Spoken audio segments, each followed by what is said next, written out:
The grand ballroom of the old city museum was the kind of place that felt stuck in time. Crystal chandeliers hung from the high ceiling, casting a warm, glittering light on the polished marble floors. Women in long, flowing dresses and men in crisp tuxedos milled about, their voices a soft hum under the gentle notes of a string quartet playing in the corner. It was a charity gala, an event designed to separate the very rich from a portion of their money for a good cause. And for the most part, everyone was playing their part perfectly. Everyone, that is, except for one woman. She stood near a large marble pillar, a glass of untouched champagne in her hand, observing the scene with the quiet intensity of a scientist studying a new species. Her name was Evelyn Reed, and she was a fish out of water. Evelyn was a self-made billionaire, a titan of the tech world who had built an empire from nothing but a brilliant idea and a relentless work ethic. Her world was one of clean lines, algorithms, and predictable outcomes. It was a world of data, not decorum. She wore a simple, elegant black dress that cost more than most people's cars. Yet it seemed understated compared to the jewels and silks that surrounded her. She felt like a visitor in a museum, which in a way she was. She watched the social rituals unfold with a sense of detached curiosity. The air kisses, the polite laughter, the way people circled each other, sniffing for status and connection. It was also inefficient. She could have designed an app to optimize the entire evening, maximizing networking potential and minimizing wasted time in under an hour. But here, in this world, the point wasn't efficiency. The point was the performance. Across the room, holding court near the fireplace, was a man who was the master of this particular performance. His name was Julian Ainsworth, a renowned music critic whose opinion could make or break a career with a single paragraph. He was older, with a carefully groomed silver beard and a posture that screamed superiority. He was dressed in a perfectly tailored tuxedo, and he held a glass of what Evelyn assumed was very expensive brandy. He was holding court, telling a story to a small, adoring crowd, his voice carrying across the room. "It's a tragedy, really," he was saying, his voice laced with a dramatic, condescending sorrow. "This modern age. We have sacrificed beauty for utility. We have traded art for apps." A few people chuckled appreciatively. "We live in a world that values speed over substance, that thinks a line of code is as profound as a line of poetry. And the worst of it," he continued, his eyes scanning the room as if looking for a target, "are the titans of this new, soulless industry. They believe they can conquer anything with enough money and a good business plan. They think discipline is a quarterly report. They have no concept of true, soul-crushing, life-defining discipline, the kind it takes to create something truly beautiful." His gaze landed pointedly on Evelyn. A small, cruel smile played on his lips. The people around him turned to look, a ripple of interest spreading through the crowd. Evelyn felt a familiar prickle of annoyance. She was used to being underestimated. In her early days, she had been the young woman in the room full of men who thought she was just a secretary. She had learned to use that underestimation as a weapon. She took a slow sip of her champagne, her eyes never leaving Julian's. She could have just ignored him. It was the smart thing to do. The rational thing. But something about his smug certainty, his casual dismissal of her entire life's work, lit a fire in her. She placed her glass on a passing waiter's tray and began to walk towards the fireplace. The crowd seemed to part for her, sensing a confrontation in the air. The music from the quartet seemed to fade into the background. "Mr. Ainsworth," she said, her voice calm and clear when she reached him, "I couldn't help but overhear your fascinating theories." Julian turned to face her, his smile unwavering. "Ah, Miss Red, I was hoping you would. Tell me, do you find my assessment unfair?" "I find it uninformed," Evelyn replied, her tone even. "You speak of discipline. You have no idea what discipline truly is." The crowd was silent now, all eyes on them. This was better than the string quartet. Julian laughed, a short, sharp sound. "Discipline? My dear woman, I have spent my life studying the works of masters. I have listened to thousands of performances, analyzed every note, every nuance. I have sat through grueling 8-hour operas. I know discipline. Evelyn shook her head slowly. No, you know appreciation. That's not the same thing. You sit and you judge. That's easy. Building something from nothing. That's hard. That takes a kind of discipline you can't possibly understand. Julian's eyes narrowed. And what would you know of true art? Of the kind of passion and sacrifice it takes to master an instrument? To pour your very soul into a piece of music until your fingers bleed and your mind is a blur of notes and emotions? The challenge hung in the air, thick and heavy. The room was buzzing with tension. This was no longer a polite disagreement. It was a war of philosophies. And in that moment, Evelyn made a decision. It was impulsive, irrational, and completely out of character. It was the most unalgorithmic thing she had ever done. You want to see discipline? She said, her voice dropping to a low, intense level. You want to see if I can understand sacrifice? She looked him straight in the eye. I'll make you a bet. $1 million. To your charity of choice. A collective gasp went through the crowd. Julian's eyebrows shot up, his interest clearly piqued. Go on, he said, intrigued despite himself.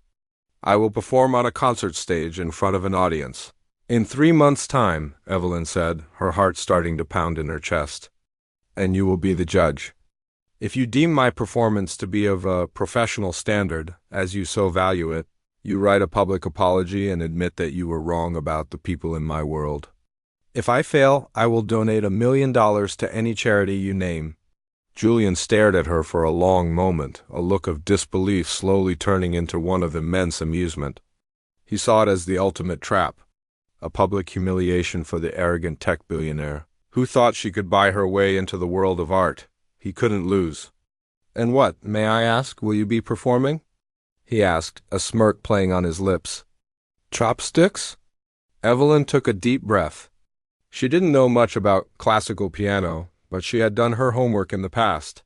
She knew the pieces that were considered the pinnacle of technical difficulty, the ones that separated the amateurs from the virtuosos. Liszt's La Campanella, she said, naming one of the most notoriously difficult pieces ever composed for the piano. The name meant nothing to most of the crowd, but Julian's smirk vanished, replaced by a look of utter shock. He stared at her as if she had just suggested she could fly to the moon. He quickly regained his composure, the smile returning, but this time it was one of pure, unadulterated glee. He thought she was insane. He thought it was the easiest $1 million he would ever make for his charity. La Campanella, he repeated, savoring the words. My dear Miss Reed, you have a deal. He extended his hand and Evelyn shook it.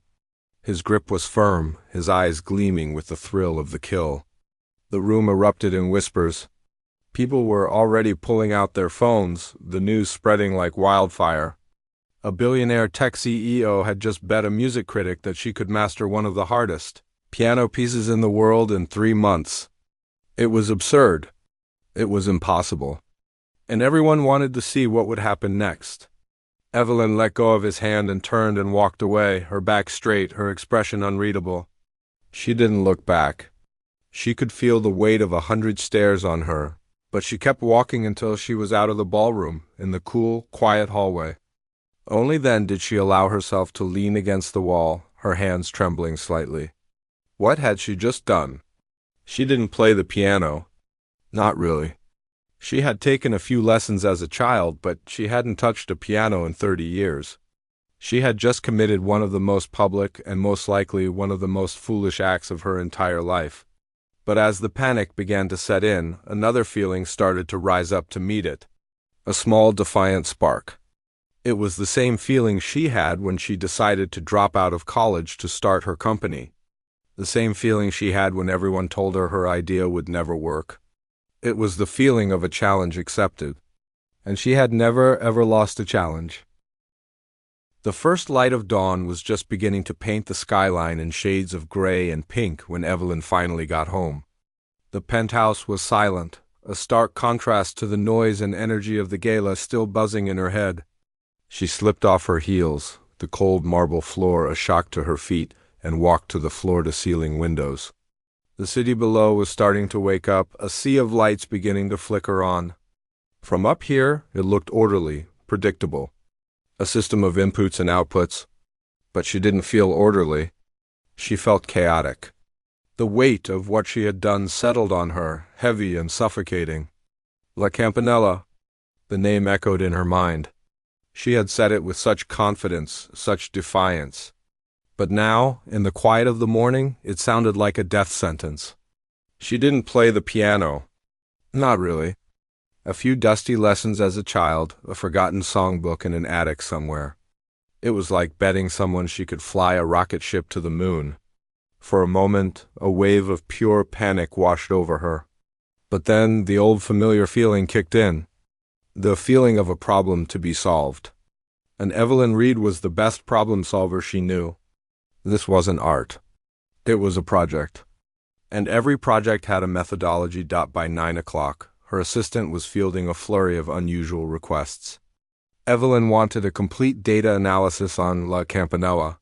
She wanted to know its history, its technical breakdown, the common failure points for students, and the biomechanics required to play it. She wanted to see slow-motion videos of the world's best pianists, their fingers flying across the keys in a blur of impossible precision. She wanted to know everything. Next, she made a call. By noon, a team of movers was carefully installing a gleaming black Steinway grand piano in the center of her sprawling living room.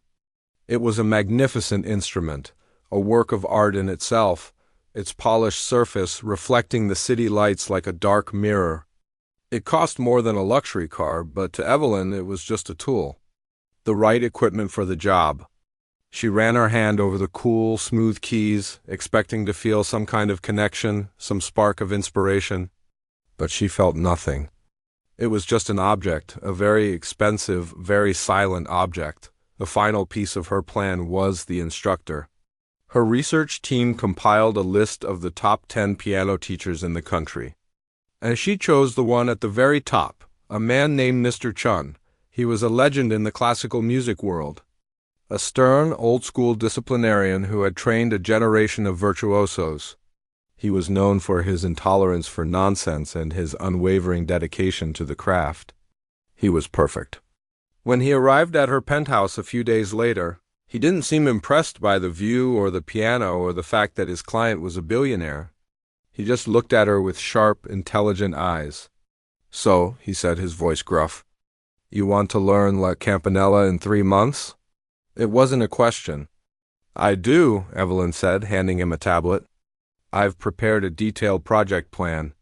We'll focus on the most difficult passages first, using a repetitive practice model to build muscle memory.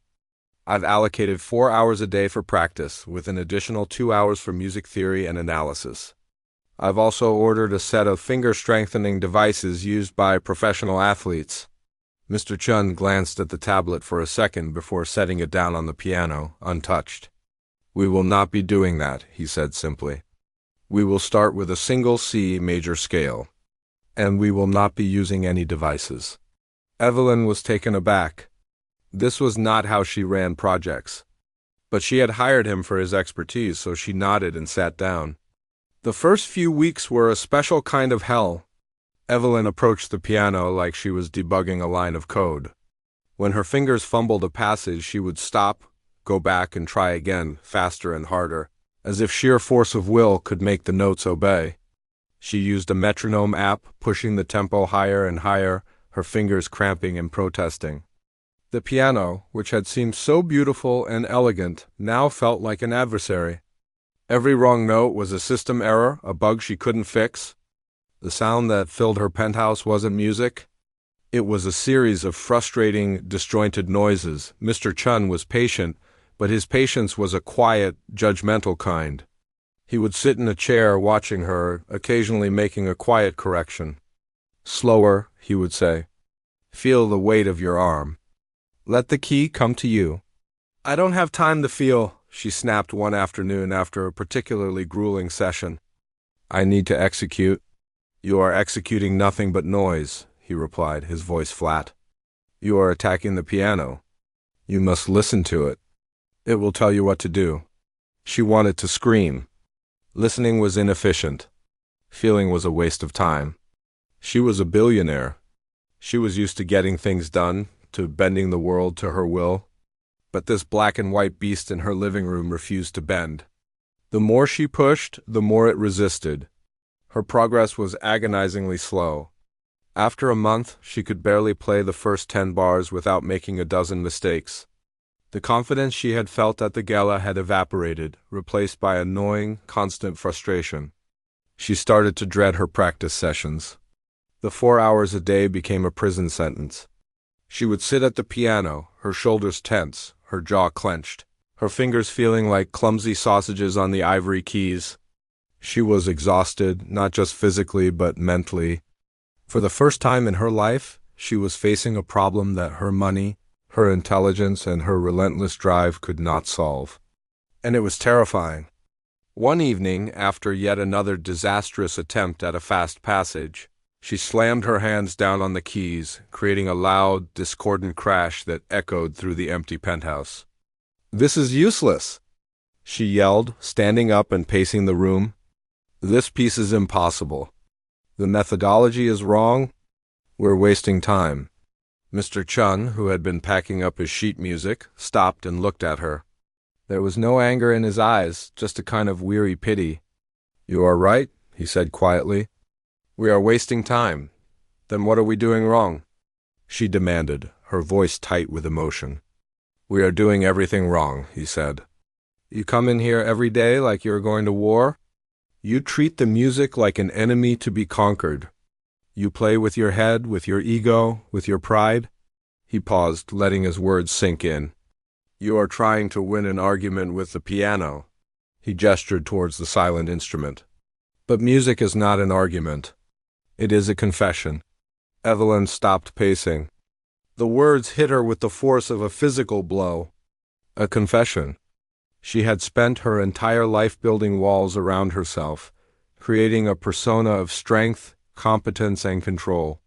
She never confessed anything. To anyone, Mr. Chun picked up his bag and walked to the door.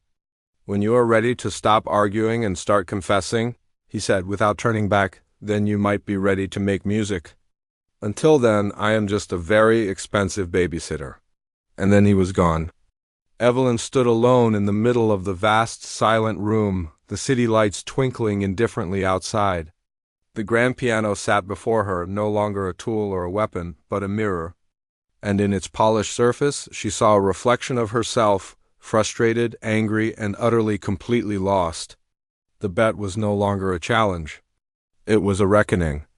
And for the first time in her life, Evelyn Reed had no idea what to do next. The silence in the penthouse was deafening after Mr. Chun left. It was a heavy, accusing silence, and the grand piano sitting in the middle of the room was its source. Evelyn stood there for a long time, the echo of his final words repeating in her mind. "Music is not an argument. It is a confession." The words felt like a key turning in a lock she didn't even know existed. For the next few days she didn't touch the piano.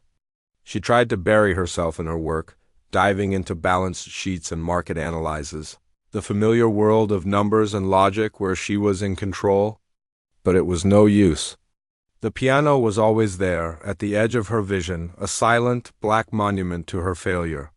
She found herself staring out the window at the city, but instead of seeing a system of inputs and outputs, she saw a million individual stories, a million lives she knew nothing about.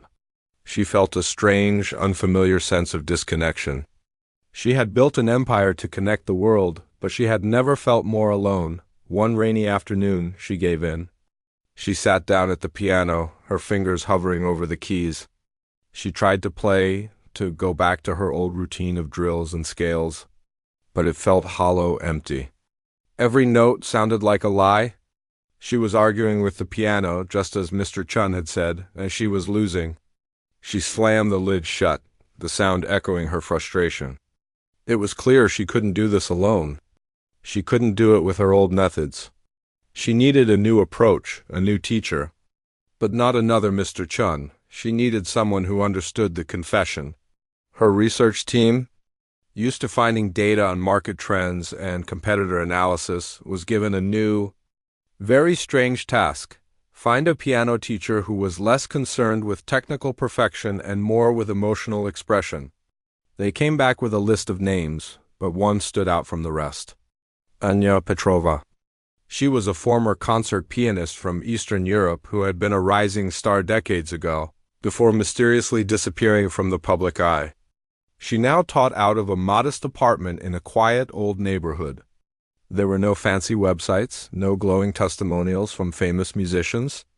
Just a simple, handwritten note on a community board: piano lessons. All levels. Must love music more than fame. Evelyn drove herself to the address, leaving her sleek, silent electric car at the curb and walking up the stairs to a worn brick building. The hallway smelled of old wood, cooking spices, and damp wool. It was a world away from her sterile, minimalist penthouse. Anya opened the door after a single knock. She was a small, older woman with silver hair pulled back in a loose bun and deep-set eyes that seemed to see right through you. She wore a simple cardigan over a faded dress and a warm, gentle smile. "You are the billionaire who wants to play Liszt," she said, her voice thick with a soft accent. It wasn't a question. "The whole neighborhood is talking." Evelyn felt a blush creep up her neck. She was used to being recognized for her success, but this felt different. "I am," she said simply. "Please come in," Anya said, stepping aside. The apartment was small and cluttered, but in a cozy, lived-in way. Books were stacked in teetering piles on the floor, and sheet music was scattered across every surface. And in the corner of the living room, tucked under a window with a view of a brick wall, was an old upright piano. It was scarred and yellowed, its ivory keys chipped and worn smooth in places. It looked like it had 1,000 stories to tell. Anya didn't ask about the bed or the $1,000,000. She didn't ask about her timeline or her goals. She just gestured for Evelyn to sit on a small, worn sofa. "Tell me," she said, her eyes kind but serious. "Why do you want to play this piece? And don't tell me about a bet. Tell me the truth." Evelyn was taken aback. No one had ever asked her that. No one had ever cared. She found herself talking, really talking, for the first time in years. She talked about the loneliness of being at the top, the pressure to always be right, the sacrifices she had made to get where she was. She talked about a childhood dream of being a musician she had buried deep inside, a dream she had told herself was impractical, foolish. As she spoke, Anya just listened, nodding occasionally, her eyes never leaving Evelyn's face. When she was finished, there was a long silence. "You have been holding a great deal of sadness inside you," Anya said softly. "You have built a fortress around your heart to protect it.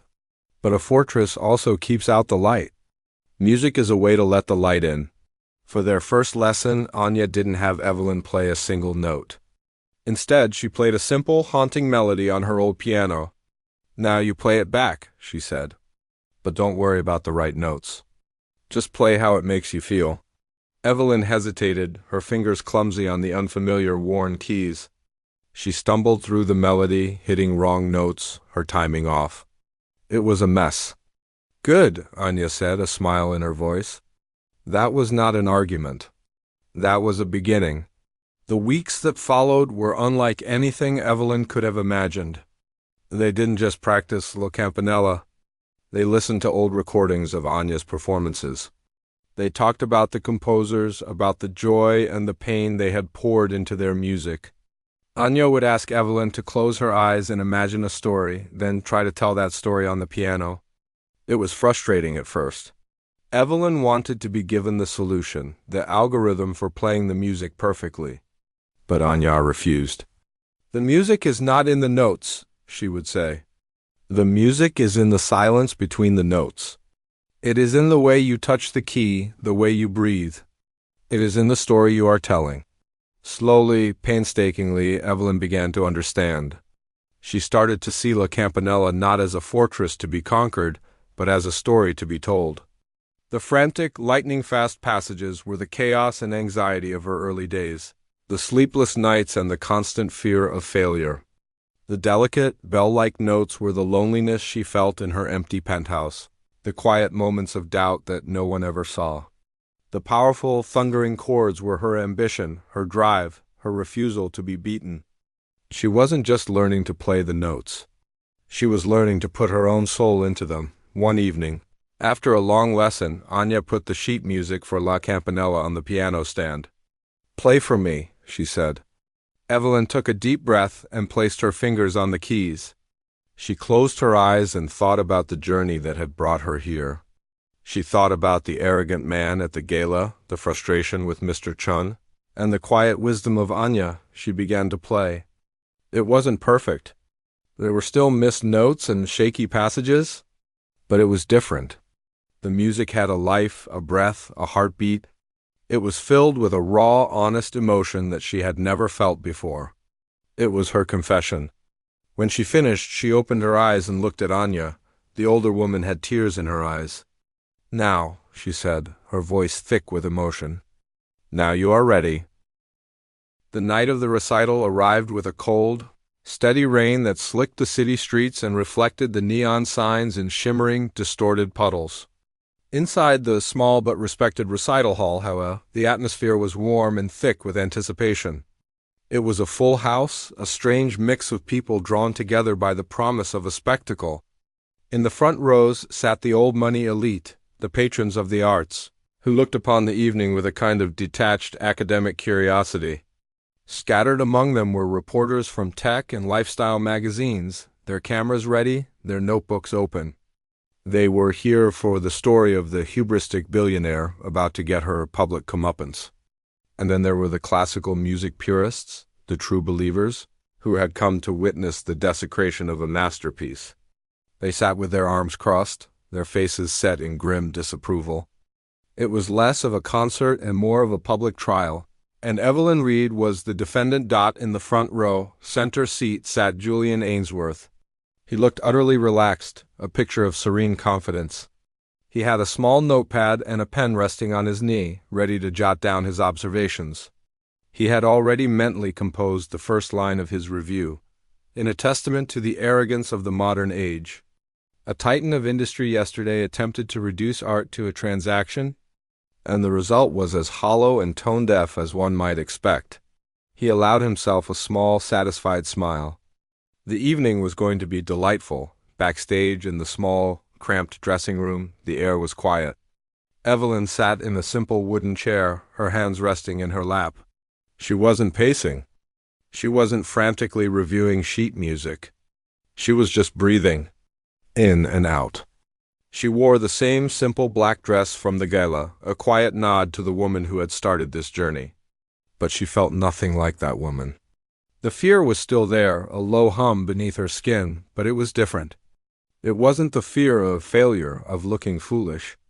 It was the quiet, vulnerable fear of an artist about to share a piece of their soul with the world. There was a soft knock on the door, and Anya entered. She didn't say anything about the bet or the crowd. She just walked over and placed a gentle hand on Evelyn's shoulder. "Remember," she said softly, her voice a calm anchor in the storm of noise outside. "Do not play for them. Do not play for him. Play for the little girl who had to give up her music. Play for her." Evelyn looked up and nodded, a single tear tracing a path down her cheek. She wiped it away, took one last deep breath, and stood up. It was time. A hush fell over the hall as she walked onto the stage. The spotlight found her, a single circle of bright light in the dim room. She looked smaller than people expected, more human. She didn't wave or acknowledge the crowd. She simply walked to the grand piano sitting center stage, sat down on the bench, and adjusted it. Her movements were calm, deliberate. She placed her fingers on the keys and for a moment just held them there, her eyes closed. The silence in the room was absolute. Then she began to play. The opening notes of La Campanella were not technically flawless. There was a slight tremor in her right hand, a barely perceptible hesitation that made a note sound just a fraction of a second late. In the front row, Julian's smirk widened. He jotted a quick note on his pad. Nerves, a shaky start. As predicted. But then something began to shift. The initial stumble, that moment of human frailty, seemed to break a dam inside her. The music that followed was not the cold, perfect rendition of a machine. It was filled with a raw, breathtaking emotion that seemed to come from a place deep within her. She played the frantic, dizzying passages with a frantic energy that everyone in the room could feel. It was the sound of sleepless nights, of taking huge risks, of the anxiety of building something from nothing. It was the sound of her own life story, told in notes. The audience, who had come to mock, found themselves leaning forward in their seats, mesmerized. The delicate, bell-like notes that give the piece its name were played with a haunting, fragile beauty. They were no longer just pretty sounds. They were echoes of loneliness, of quiet moments in a vast, empty penthouse, of the melancholy that comes with great success. She wasn't just hitting the right keys. She was making the piano weep. As the piece progressed, a transformation was taking place in the hall. The smug looks on the faces of the critics melted away, replaced by expressions of stunned disbelief. The reporters lowered their cameras, forgetting to take pictures, completely captivated by the sound. The classical music purists who had come to judge were now listening with the rapt attention of students. The music was pouring out of her, a torrent of feeling, a confession set to the most difficult score ever written. She played with a fierce, unapologetic passion, her body swaying with the music, her eyes closed, lost in the story. She was no longer the billionaire on a stage. She was just a woman sharing her soul. By the time she reached the final, thundering chords, the entire room was holding its breath. She played them with a defiant power, a declaration of triumph over every doubt, every fear, every obstacle she had ever faced. The last note hung in the air, shimmering and full of emotion. Before slowly fading into silence, there was no immediate applause. There was just a profound, stunned silence that lasted for what felt like an eternity. No one wanted to be the first to break the spell. It was a silence filled with awe. Then, a single person in the back began to clap. Slowly at first, then faster. It was like a spark catching fire. In a matter of seconds, the entire hall erupted in an ovation that was both deafening and deeply genuine. People were on their feet shouting, "Brava!" Their faces flushed with emotion. It was the kind of reception reserved for legendary artists, the kind of moment that happens once in a lifetime. Backstage, Anya wept with quiet joy. In the audience, faces were wet with tears, though many couldn't explain why. The music had moved them in a way they hadn't expected. But in the front row, Julian Ainsworth sat perfectly still. His pen lay untouched on his notepad, which was blank except for the first few dismissive words he had written. His face was a mask of utter shock. The man who had built a career on his uncheckable judgment, who had been so certain of the outcome, looked as if he had just seen a ghost. He had come to judge a performance, but instead he had been forced to witness a miracle. And he had absolutely no idea what to write. The sound of the ovation was a physical thing, a wave of pressure pressing against the heavy backstage door. Inside the small, cramped dressing room, Evelyn sat on the same simple wooden chair she had occupied before the performance, but she felt like a different person. The adrenaline that had carried her through the last 10 minutes was beginning to fade, leaving behind a profound, trembling exhaustion. Her hands were shaking, not with nerves, but with the sheer force of what had just happened. She looked down at them. These same hands that had built billion-dollar companies and typed countless lines of code, and she barely recognized them. They had just done something impossible. The door creaked open and Anya slipped inside. The older woman's face was wet with tears, but she wore a smile so bright it seemed to fill the tiny room. She didn't say anything at first. She just walked over and wrapped her arms around Evelyn, pulling her into a fierce, motherly hug. Evelyn buried her face in Anya's shoulder, and for the first time in decades, she allowed herself to cry. It wasn't a sob of despair or frustration, but a deep, cleansing release. All the loneliness, the ambition, the fear, and the joy of the past 3 months came pouring out. When she finally pulled away, she let out a shaky laugh. I think they liked it," she said, her voice hoarse. Anya squeezed her hand, her eyes shining with pride. "My dear," she said softly, "they did not just like it. You reminded them why they loved music in the first place. While Evelyn was recovering backstage, the storm was breaking in the hallway outside.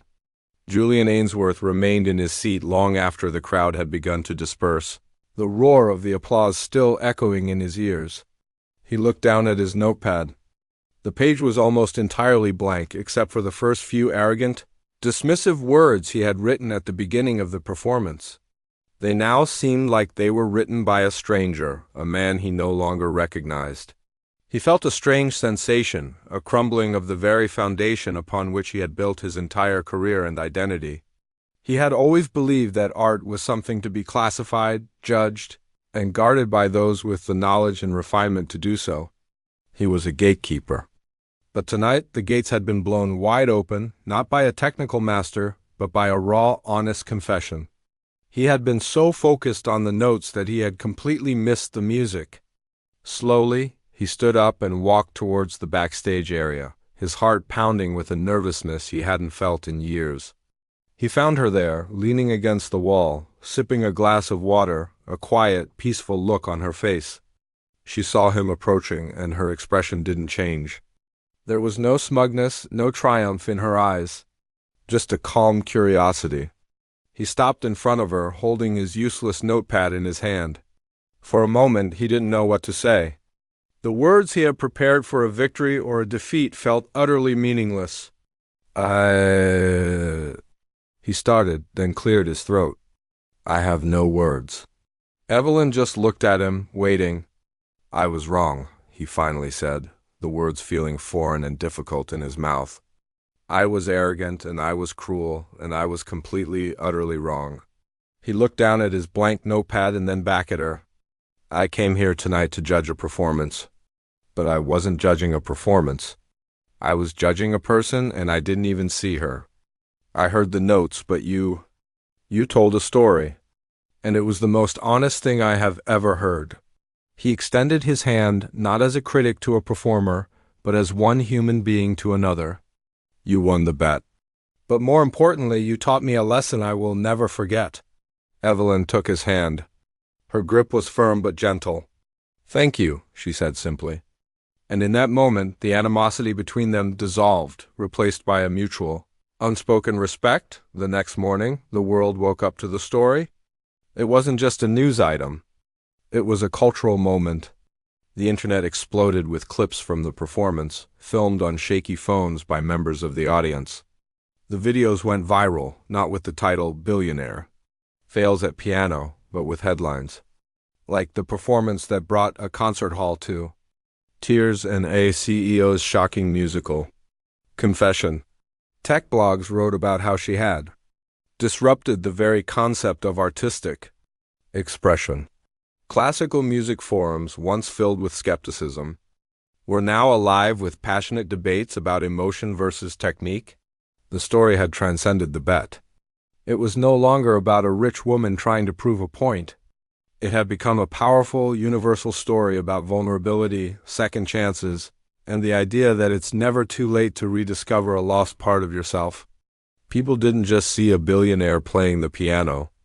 They saw themselves, their own abandoned dreams, and their own hidden confessions. 2 days later, Julian Ainsworth published his column. It was unlike anything he had ever written. He began by admitting his prejudice and his profound error in judgment.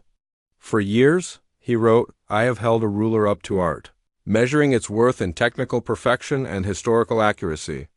I believed that discipline was a matter of precision, of flawless execution. Last night, a woman who has spent her life in a world of logic and data taught me that true discipline is the courage to be vulnerable. She did not conquer the piano with brute force. She befriended it with honesty. She did not just play the notes of La Campanella. She poured her life into the silence between them. I came to judge a stunt, and I left a witness to a miracle. It was a humbling and necessary reminder that the most profound art is not made by the hands, but by the soul. The column was shared millions of times. It cemented his transformation from a snobbish critic into a more thoughtful, human voice in the world of art. And it completed the narrative of Evelyn's triumph in the most public way imaginable. In the weeks that followed, Evelyn's life changed, but not in the way people expected. She didn't hire a publicist or start a new career as a concert pianist. She went back to her company, but she was a different leader. She was more patient, more empathetic, more willing to listen. The piano in her penthouse was no longer a trophy or a challenge. It became a companion.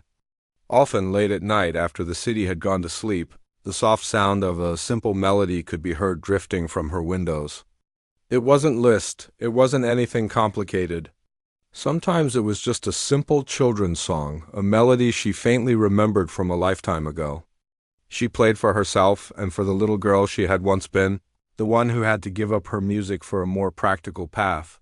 She had honored the bet, writing the $1 million check to Julian's charity anyway, telling him that a promise was a promise. But her real victory was personal, a quiet peace that she hadn't known she was missing. Her journey, however, had given her a new sense of purpose. She realized that her story wasn't unique. There were millions of people out there with their own impractical dreams, their own forgotten passions, buried under the weight of daily life. So, she used her resources to create something lasting. She established a new foundation dedicated to funding arts education for children in underserved communities. The foundation's mission statement was simple: no child should ever have to choose between a dream and a future. It provided instruments, lessons, and mentorship, giving kids the chance she never had. The foundation wasn't just about creating future musicians.